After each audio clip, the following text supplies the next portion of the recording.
Marta Olivia López, ¿cómo estás? Buenas tardes, Marta Olivia. ¿Qué tal, Julio? Qué gusto en este lunes 4 de noviembre saludarlos. Ya casi diciembre, se oyen por ahí el tintineo de la Navidad y todo lo demás. Qué gusto, Jorge Meléndez. Buenas tardes. Bien, Marta Olivia, yo aquí, que soy Grinch, peleando en mi casa porque ya quieren poner, desde el mes pasado ya querían poner arbolito de Navidad y todo, pero parece que es insalvable el asunto, Marta Olivia.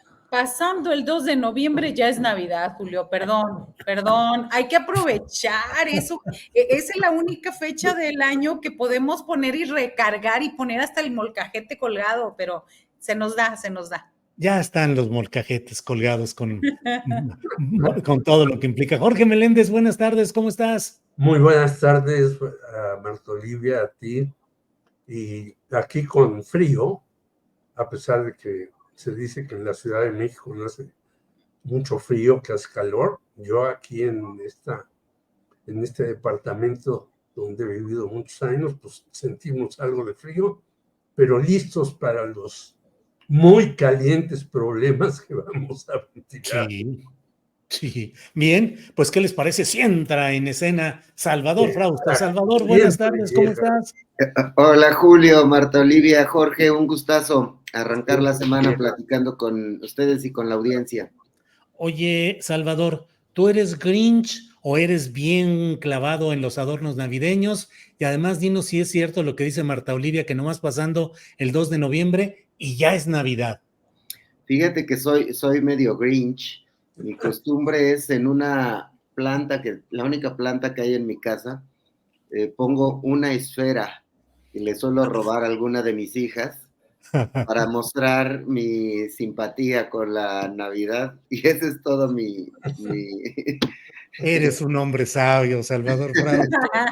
Yo te admiro. Oye, Jorge, ¿no te pregunté a ti, tú eres Grinch o eres navidólogo?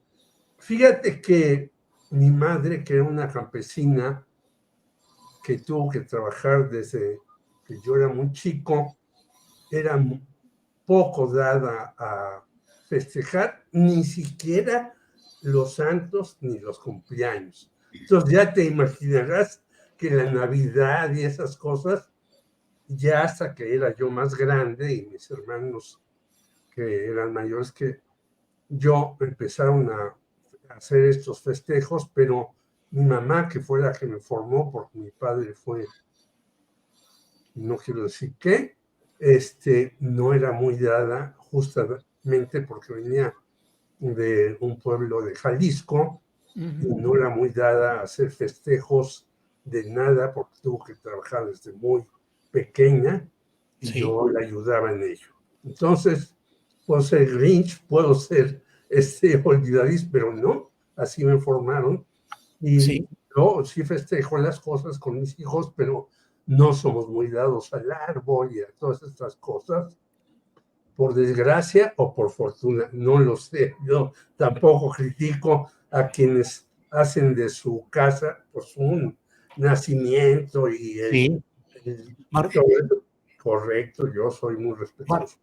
Marta Olivia, estás en desventaja. Mira, estamos tres Grinch. Pascal lo dice Marta Olivia, rodeado de amargados, una disculpa en nombre de todos los amargados. Y Lola Salinas dice, Martita Olivia, gracias, aprendamos a esperar los tiempos, por eso los chicos andan acelerados y quieren todo ya. Gracias por lo que me tocó de chica, gracias. Para mí la Navidad era... De hecho, el 24 de diciembre yo les decía a mis hijos desde los 8 años, van a crecer, pero el 24 se la pasan con su madre. El 31 y demás es como de unión, de festejar. Mi padre también, muy humilde, mis padres, pero ese día no sé cómo le hacían, pero todos estrenábamos, con todo el trabajo de mi mamá obrera, mi papá taxista, entonces es como para mí recordar eso, esa convivencia, así que me encanta la Navidad por eso. Oye, Salvador, ¿y tú por qué esa condición Grinch? ¿Así nada más o por alguna, qué? Se me hace que más bien por flojo, Julio, para no poner el arbolito. O amargado, flojo y amargado. Ya exacto, todo lo demás. Nada más, pues de algún día dije, bueno, voy a poner una esfera. Es más, creo que estoy viendo que por ahí está la del año pasado. Ya no la voy a tener que poner, ahí sigue. No me había dado No cuenta. inventes. Ya ni siquiera, ya, ahí lo dejas ya. Ya, exacto, sí. Hay que dejarlo porque la única que salió bien parada, como siempre sucede, es Marta Olivia. Sí, Exacto, pues sí. aquí estamos el trío de amargados, pero bueno. Pero ahorita vienen las cosas interesantes que no son amargosas, sino muy dulces. Marta Olivia, pues ya estamos en la víspera exacta del doble martes definitorio. Si me permiten, vayamos de uno por uno de los acontecimientos de este martes. El primero es la sesión de la Suprema Corte de Justicia de la Nación en su pleno, en el cual va a abordar la ponencia del ministro que propone que solo se elijan ministros de la Corte, algunos magistrados electorales y los integrantes del Tribunal Disciplinario, pero no el resto de jueces y de magistrados. Hay quienes hablan de crisis constitucional, de choque de poderes, otros dicen se acabó la República y se acabó el Estado de Derecho. ¿Qué piensas respecto a la sesión de mañana, Marta Olivia? Que ahora sí, hoy le preguntaron a la presidenta Claudia Sheinbaum y le decía, ¿qué espera usted? Me preguntan el miércoles. Y bueno, ahí lo interesante es que están preparados, dice la presidenta, que ya están preparados con una respuesta. Hay plan, no dijo nada más, hay plan si deciden invalidar la reforma al Poder Judicial. Así que en vísperas de esta situación, ella subraya que la Corte se está sobrepasando sobre sus funciones y a mí me parece que la actitud de Juan Luis González Alcántara Carrancá es una actitud muy soberbia, muy sobrada, y hablando de negociar. A mí se me hace hasta extraña.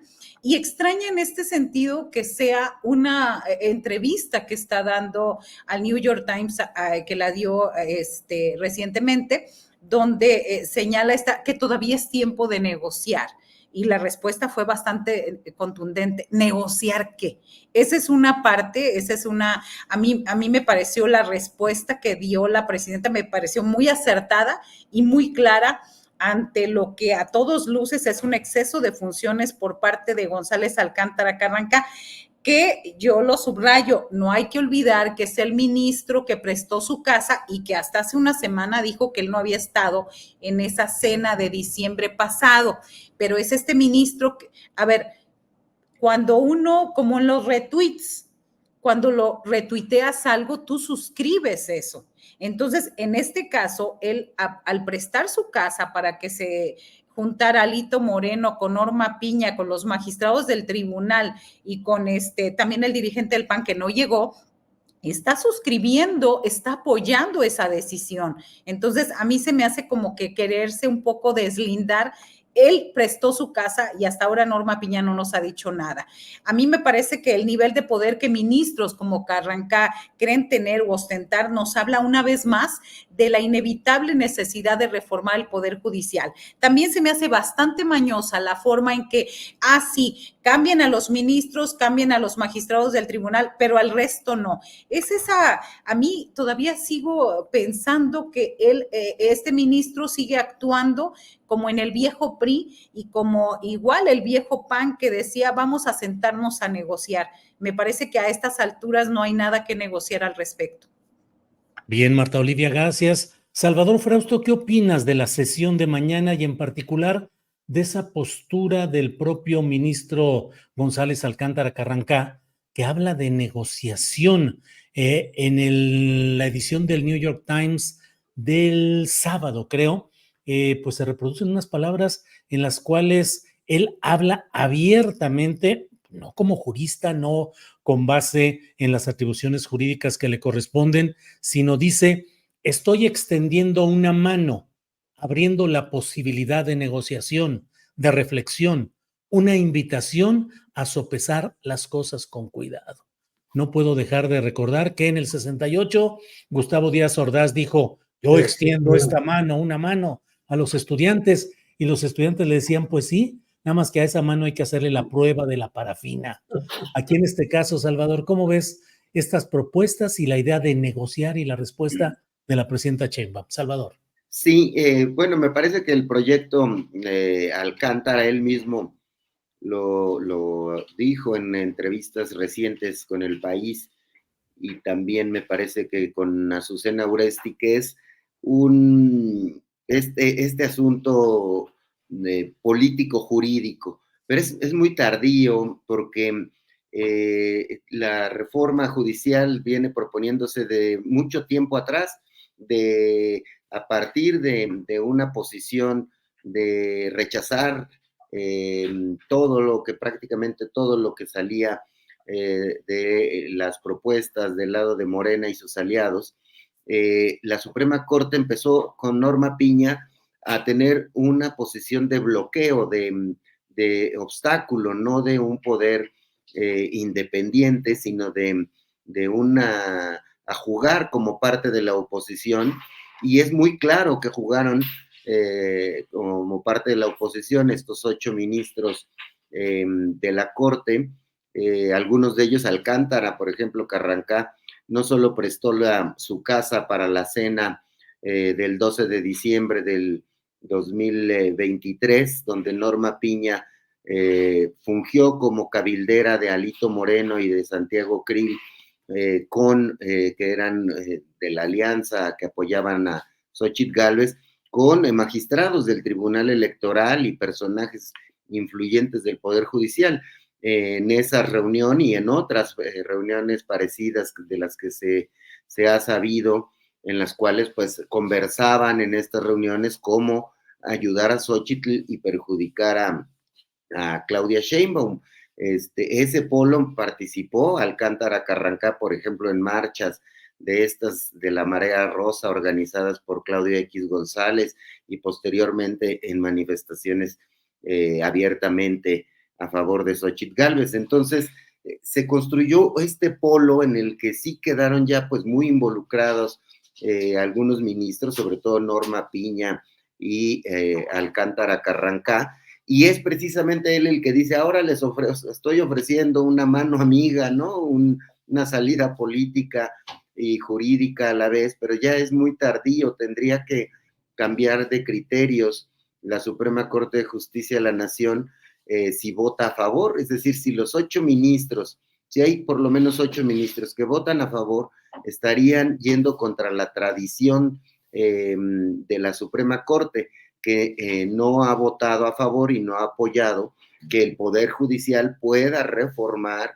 las reformas constitucionales ya aprobadas en el Congreso, y de manera pues muy, muy fuerte, muy latente, ¿no? Entonces, me parece muy tardío, me parece también que que estos discursos de apoyo a esa propuesta de Carrancá, de Alcántara Carrancá, son una especie de fuegos artificiales, me suenan igualito que todas esas narrativas fracasadas que escuchamos durante las campañas, que Xóchitl era un fenómeno y no lo fue, que iban a tener mayoría o un Congreso muy equilibrado y no lo tuvieron, que iban a ser competitivos en la Ciudad de México, no lo fueron, que las clases medias apoyaban a Xóchitl Gálvez, no lo fueron.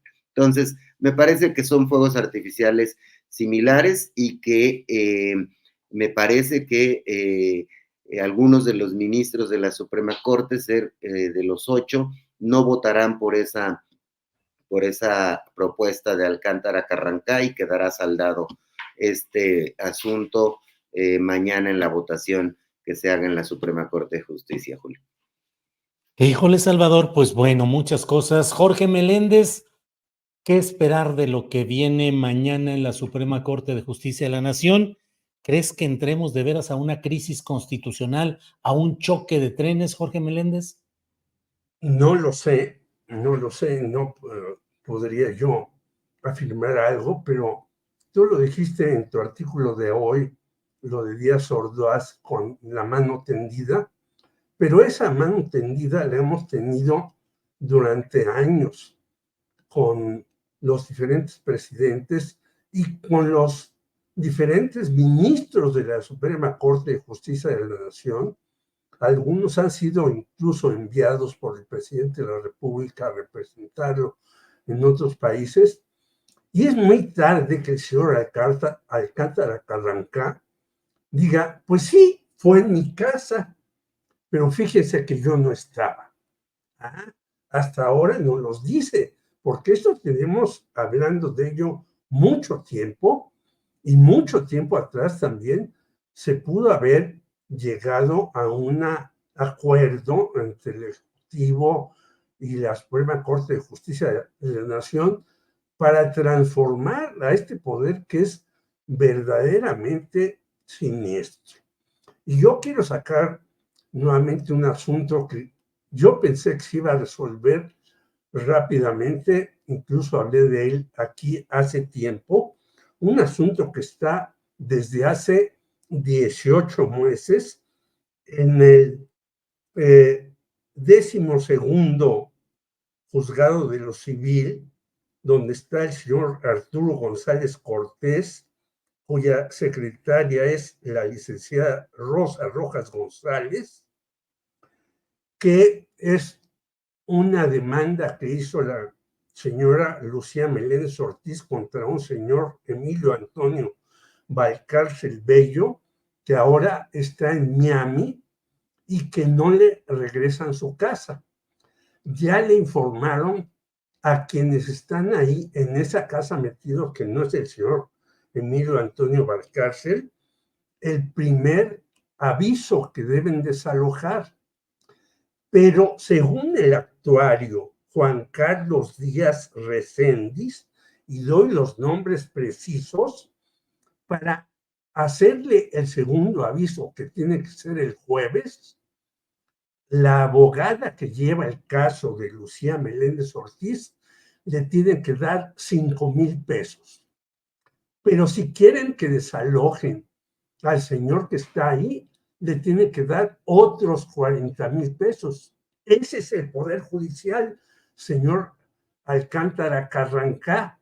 Y eso es lo que deben de discutir en la Suprema Corte de Justicia de la Nación, con muchas otras cosas de regresar, por ejemplo, el dinero a la esposa de Genaro García Luna.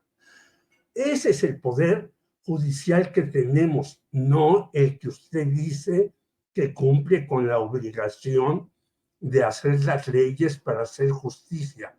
Ese es el poder judicial que tenemos con el caso del señor Israel Vallarta y con 70% de personas que están en la cárcel y no se les da la libertad, porque además los señores jueces y sus acompañantes están en paro, se les sigue pagando y siguen haciendo una serie de movilizaciones. Bueno, ¿y los ciudadanos qué esperamos de estos señores? Que nos tienen en la mano, ¿para qué? No, lo que deben hacer es hacer su trabajo bien y no estar haciendo las cosas como tú señalabas, porque después sabemos que cuando se tiende la mano con el rifle por delante, y por eso hay tantos asesinados en nuestro país. Yo creo que no hay que tomar en serio, aunque el New York Times le haga una gran entrevista a este señor y ahora diga una serie de mentiras. ¿Por qué no nos dijo cuando se hizo la reunión que cita Salvador Frausto de Norma Piña con Alito Moreno, a la que no llegó aparentemente, porque no lo sabemos, el señor Santiago Krill, que le había prestado la casa? Por lo tanto, yo creo que esto tiene que resolverse, pero no sé si será un choque de trenes. Yo espero, como dice Salvador, que alguno de los 8 diga, yo me bajo de este carro porque es putrefacto y maloliente. Bien, Jorge, gracias.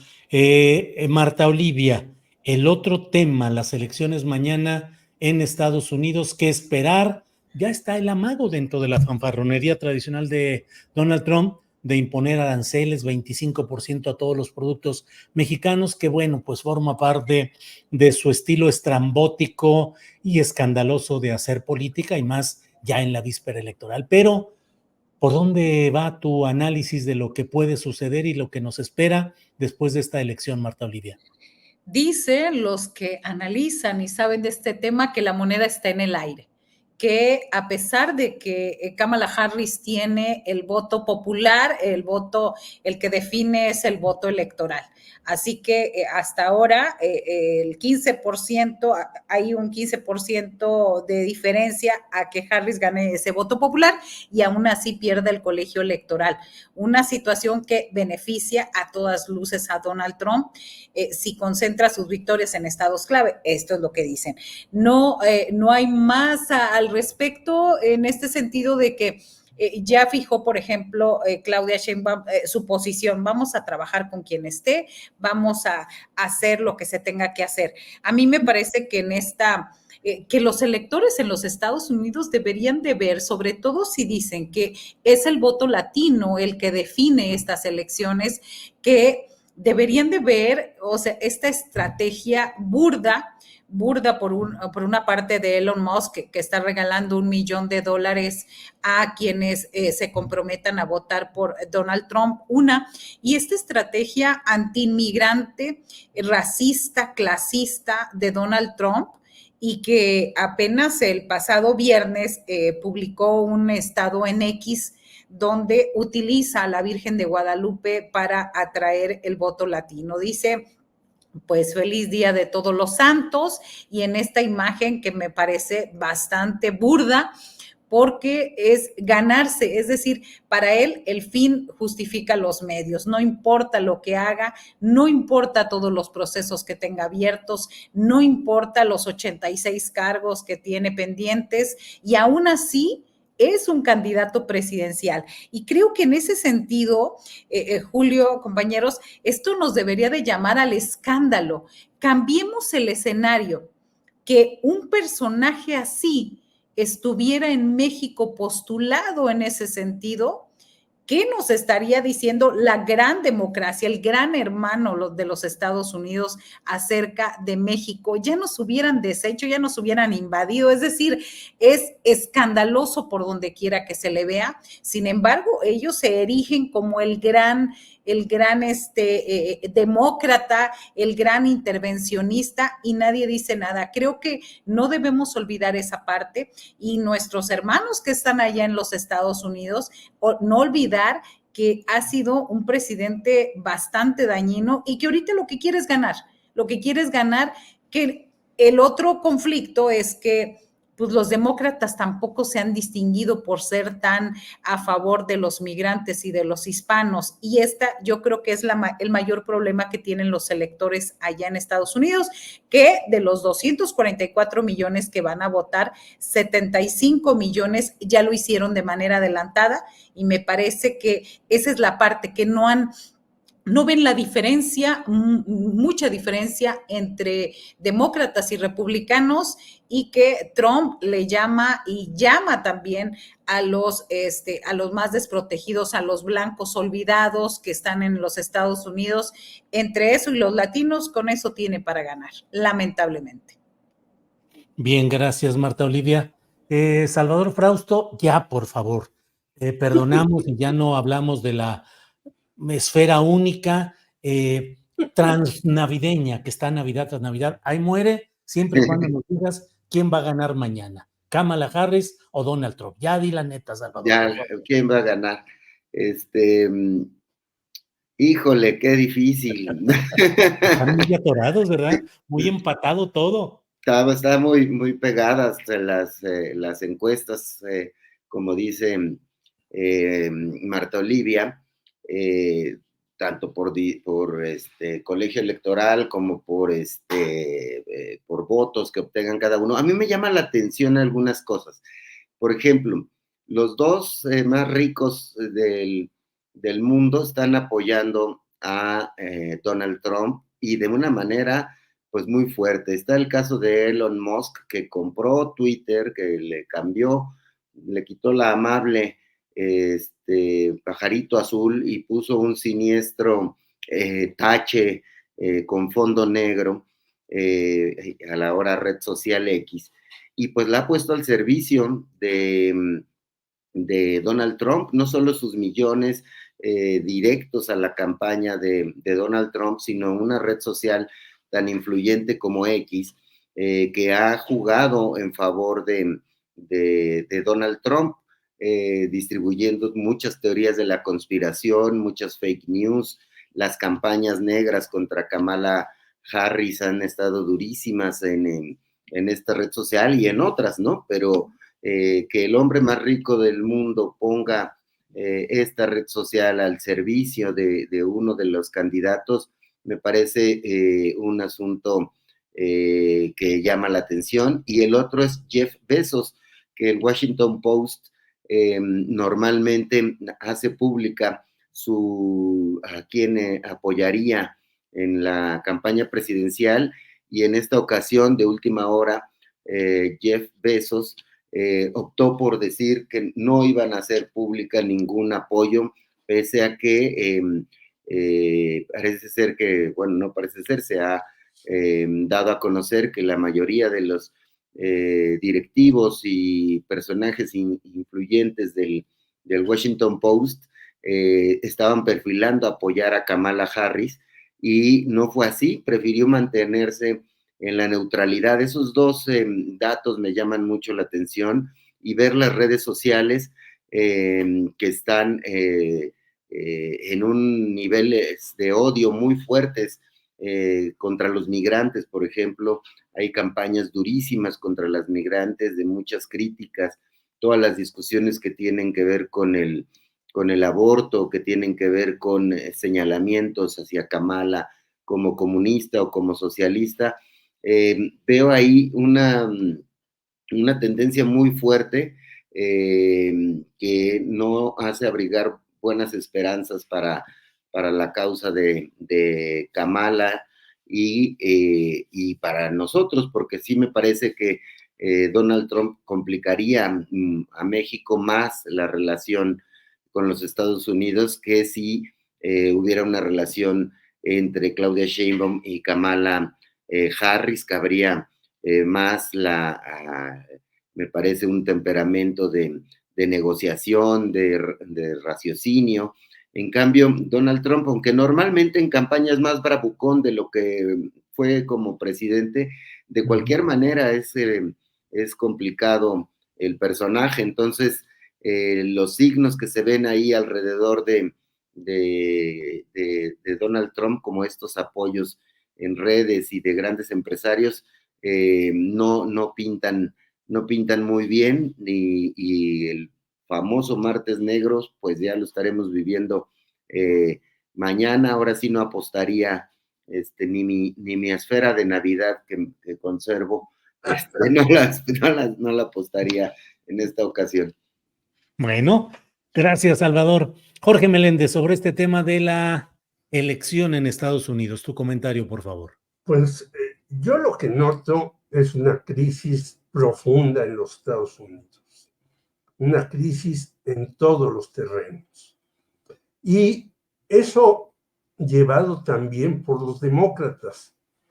Una cosa que hizo, por ejemplo, el señor Obama, que había muchas esperanzas en él, fue ser uno de los presidentes que más deportó migrantes a México y a otros países.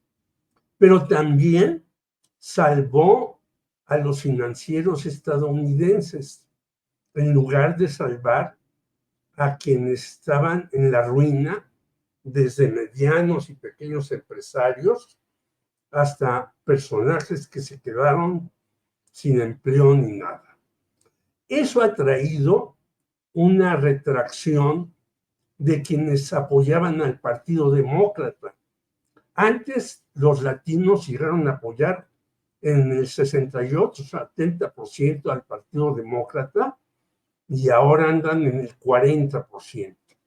Quiere decir que muchos latinos, sobre todo mexicanos, se han dado cuenta que entre los republicanos y los demócratas, aunque unos sean más bravucones que otros, a quienes defienden son a los poderosos. Dice bien Salvador Frausto, y tan es así que una parte de la redacción importante de este periódico estadounidense renunció ya y se dieron de baja más del 10% de los suscriptores porque dicen que cómo es posible que el señor Bestos no hubiera tomado posición por Kamala Harris. Y es que ella también, con tal de no salirse de los límites de Joe Biden y del Partido Demócrata, no ha sido tan vibrante como se esperaba. Recientemente, hace unos días, ya dijo que ella iba a intervenir para tratar de parar la guerra entre Israel y Gaza. Lo debió de haber dicho tiempo atrás. Y hay una cantidad de hispanos, hay por cierto, en el suplemento que dirige Salvador en Dominga, hay un reportaje que algunos latinos de muy diversas nacionalidades, y bueno, no hay que olvidar que han llegado miles de latinos, venezolanos y de otros lugares, pero no son latinos que estén por el progreso, sino están con el imperio. Y esto de la situación de que se está cayendo Estados Unidos es clarísimo y se acaba de ver con la reunión de los BRICS que hace días y ya también lo dijo Claudia hace rato en el asunto económico. El asunto de las automotrices va para abajo y hay que ver que dos de los monstruos que hizo este señor Elon Musk ya se han hecho papilla porque están mal hechos. Por lo tanto, tenemos ahí una serie de combinaciones terribles y por eso no se sabe quién vaya a ganar. Creo que para nosotros sería terrible que ganara el señor Trump, a pesar de que, como se sabe, dice muchas cosas y a la mera hora de sentarse no las hace. Pero que varios secretarios de la defensa que tuvo digan, no voten por este loco que tuvo Donald Trump en su administración, pues nos damos cuenta que en efecto este señor está desquiciado y puede traer gravísimos problemas. ¿Quién ganará? Pues estaremos escuchándote mañana en la noche para saber cómo van las cosas. Bien, gracias, Jorge. Muchos comentarios, ya saben, es que ni a cuál irle el peor y peor de los peores. Señor Ro dice, los demócratas y los republicanos son lo mismo. Iván Escamilla dice, ponga un reloj en la transmisión. No, Iván Escamilla, lo malo es que StreamYard no acepta poner el reloj, no tiene esa funcionalidad. Si no, ponía cada 2 minutos y 2 minutos la guillotina, así, ¡clink! Así como esos programas en España. Bueno, también en México hubo alguno en el que el micrófono se iba disolviendo, se iba escondiendo, ya y se acabó. Bueno, entonces hay muchos comentarios, no sabemos quién gobierna en Estados Unidos, dice Fabiola Ledesma, estos demócratas hipócritas son un desastre, Trump 2004, repite y repite, bueno, ¿por qué el gobierno republicano Joe Biden siguió apoyando a la fundación de Claudio X González, a pesar de que AMLO lo mencionó muchísimas veces? José González López dice, son lo mismo. Bueno, pues muchos comentarios que hemos querido leer y vamos de inmediato, Marta Olivia, con otro tema de los varios que tenemos aquí en este día. Y uno de ellos, aunque pues nos queda muy distante, está del otro lado del charco, pero es el relacionado con las expresiones de enojo contra la monarquía española, el rey y la reina en visita a una pequeña comunidad valenciana, pero hasta lodo les aventaron. Se ven algunas fotografías donde se ven volando objetos pesados contra ellos y en un país donde es penalizado incluso el expresar una opinión pública crítica u ofensiva contra los reyes, se desbordó la protesta y la crítica. ¿Cómo viste ese tema que, insisto, Marta Olivia, nos queda distante, pero no deja de ser el rechazo a formas del Estado para atender o no atender las necesidades de la gente? Marta Olivia. Sí, me parece que son varios aspectos o puntos de lo que yo he alcanzado a ver y leer. Primero es a destiempo, esta forma de ayudar o de acercarse fue muy a destiempo. Hay incluso dentro de los videos que se vieron los reclamos de que sabían las autoridades de protección civil o como se les llame allá, pero no quisieron lanzar tampoco esta voz de alerta, porque al lanzar una voz de alerta y al hacerse una declaratoria oficial, pues llegan los recursos más rápido. También hay otro aspecto ahí alrededor de que el gobierno regional de Carlos Mazón se contrapuntea con el del gobierno español Pedro Sánchez. Y otro punto también es que el gobierno de Francia había ofrecido ayuda, pero mientras no haya una declaración oficial en ese sentido, pues no puede llegar toda la ayuda que se quisiera de varios países. Así que con todos estos ingredientes se da lo de ayer. Además, eso me parece que también las respuestas es de la gente. Ya está a estas alturas, tener una monarquía ociosa, una monarquía insensible, hablo de la gente de España, o sea, como lo vemos desde afuera, insensible, floja, que o sea, si le dolió lo que estaba pasando, ¿por qué no al día siguiente? ¿Por qué esperar varios días a llegar y acercarse ahí? Y pues obviamente la gente está muy molesta, más de 200 muertos hasta este momento contabilizados, y la ayuda oficial no se encuentra. ¿Y qué es lo que sirve las monarquías en Europa? Pues de adorno, sobre todo de una clase que vive del erario público, que vive pues yo no sé cuál es la sangre azul o qué tipo de sangre tienen para tener los privilegios que tienen hasta ahora. Así que yo creo que todo eso se conjuntó, que lo que hicieron es una respuesta a toda esa inacción e insensibilidad gubernamental. Así que me parece que se quedaron cortos lo que pasó ahí. Hay mucha indignación social y bueno, lo que ha dicho Mazón del gobierno regional es que es obligación política y moral pues entender esta indignación social y pues hay que recibirla, ¿no? Así que me parece que eso también llama a que, pues, ¿para qué las monarquías, no? Lo que deberían de hacer es reducirse recursos y haber estado ahí desde las primeras horas, no después, no con ese también dispendio y lujo de recursos, llegar como llegan, con todo este aparato gubernamental, con todo es ofensivo en un momento de tanto dolor y tanta angustia en esa zona de Valencia. Bien, Marta Olivia, gracias. Salvador Frausto, ¿qué opinas de este tema, la monarquía, España, el hartazgo de la gente o el enojo ante la inatención? Recordemos lo que pasó con Miguel de la Madrid, que también tuvo, digamos, un distanciamiento con la gente cuando el sismo, aquel sismo histórico, en el que no hubo la atención adecuada, inmediata del Estado mexicano, del gobierno federal mexicano, y ahora hay quienes reprochan en la derecha mexicana o en los opositores a la continuidad de la 4T, dicen, vean al rey de España aguantando a pie firme allá en Valencia, mientras que López Obrador no quiso ir a Acapulco a mezclarse entre los damnificados, es decir, diversos puntos de vista. ¿Qué opinas, Salvador?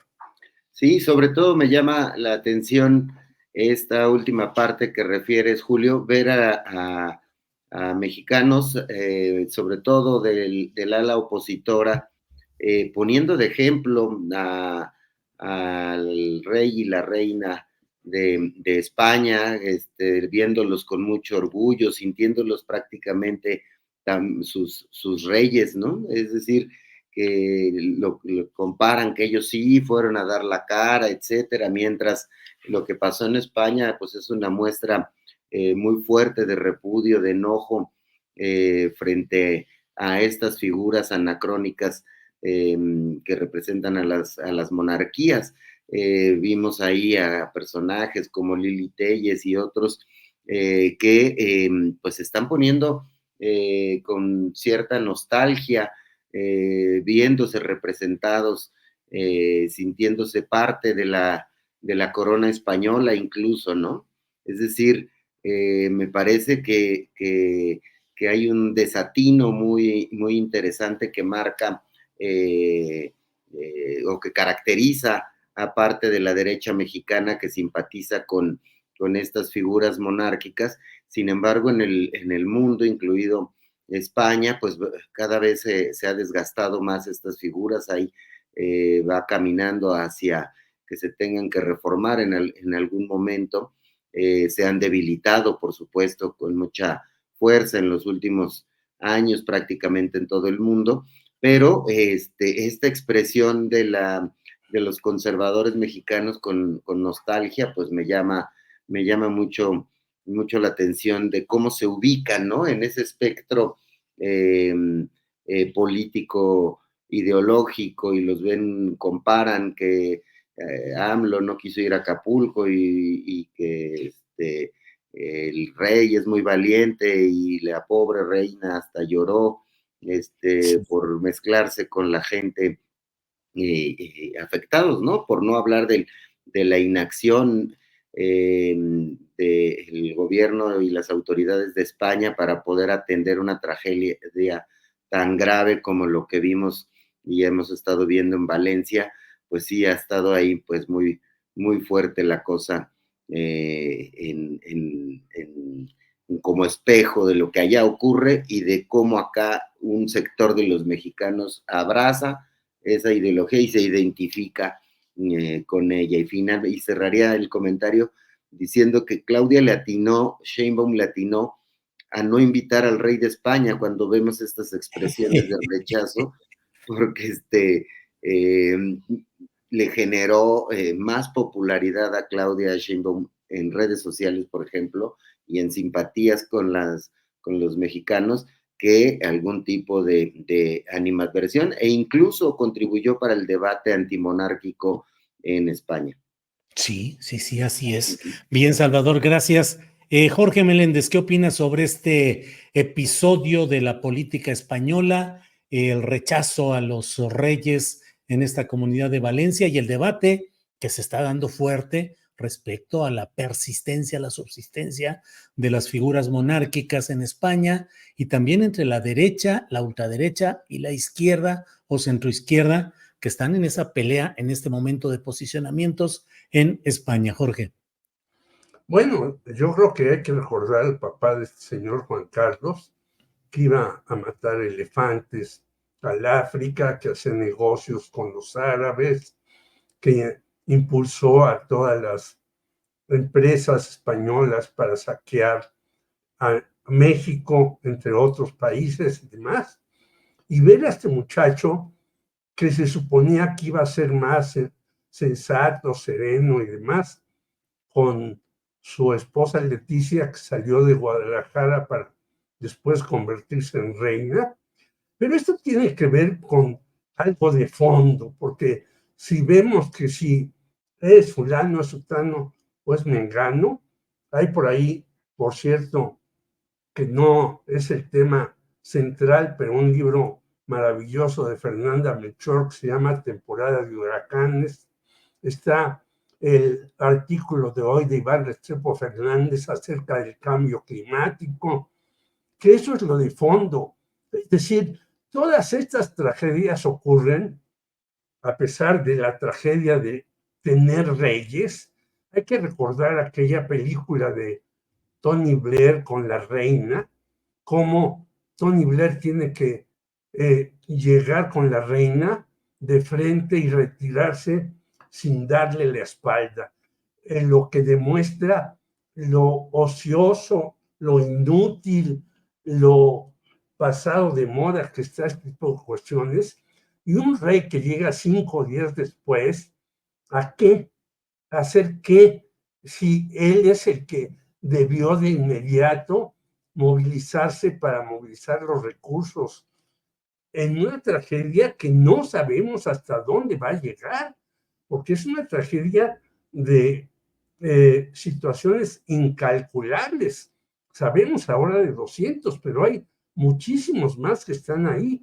Por eso el rechazo a estos señores, no solamente al señor Pedro Sánchez, que a veces queda bien y a veces queda mal con algunos personajes, pero también es de una política española muy ociosa que tiene que soportar todos los insultos o las bajezas o las malandanzas de quienes parecen reyes, pero en realidad es una clase que ya debería desaparecer a nivel mundial y encontrar de verdad en las cuestiones populares las respuestas a estas cosas. Y mientras existan empresas que estén, ya lo decía el entrevistado que tuviste, bueno, hasta el día de que sucedió esto, los empresarios mandaron a sus trabajadores a chambear, no importando que sabían que venía la catástrofe. Es decir, ¿quiénes son responsables de muchas muertes? Pues las empresas. ¿Y a eso se les ha puesto en la picota? No, obviamente Lili Telles y Germán Martínez y toda esa rufla de pseudoperiodistas, pues no hablan mal jamás de las empresas. Al contrario, lo que quieren es que estén aquí explotando a los trabajadores. Yo creo que esta culpa la tienen tanto los gobernantes que han posibilitado que los empresarios hagan lo que les dé la gana y puedan sacar minerales, puedan ensuciar el océano y los ríos y los mares, como los políticos que permiten eso. Por eso yo creo que cuando dijo López Obrador deben de pedir perdón, tenía mucha razón. Bien, Jorge Meléndez, muchas gracias. Bien, ya estamos en la parte final del programa. Marta Olivia, postrecito de unos 2 minutos, por favor, lo que desees agregar, por favor. Sí, si no llega la guillotina. Si no llega la guillotina, solo para redondear, el presupuesto anual público que se le entrega a la monarquía española es de 8 millones de euros cada año. Y bueno, ellos gastan, ¿en qué gastan? Pues principalmente en el pago de personal, 4.1 millones de personal, 550,000 euros en teléfono, en toda la familia real, y 60,000 en libros y prensa, solo para redondear. Y bueno, mi postrecito es que pues el Tribunal Electoral del Poder Judicial de la Federación le dice a González Alcántara, fíjese que nosotros no podemos opinar de la reforma judicial. En una votación hoy de 3 votos contra 2, la Sala Superior consideró que era un tema constitucional y que ellos ahí nada más no se mueven. Así que esto también va a ser interesante a la hora de definirse mañana en esta sesión que nos vamos a tener aquí. Yo creo que va a ser, pues, de hecho, es una sesión histórica. Híjole, a ver cómo va a estar la cobertura mañana, porque vamos a estar todos muy atentos, muchas opiniones y vamos a estar como en los juegos en los que un voto a favor, un voto en contra, van 3, van 4, en fin. Y entiendo que un voto en contra de parte de los 8, pues sería definitorio de que no pudiera pasar esa resolución. Salvador Frausto, por favor, postrecito. Sí, sobre la reforma, en lo que se más bien lo que se va a votar mañana, el proyecto de Alcántara Carrancá, ha habido versiones interesantes en los últimos días, por ejemplo, de la ministra Yasmín Esquivel, que ve que puede hacer no uno, sino más ministros que terminen votando en contra de la propuesta de Alcántara Carrancá, es decir, que terminen siendo 4 o 5 ministros los que voten en contra.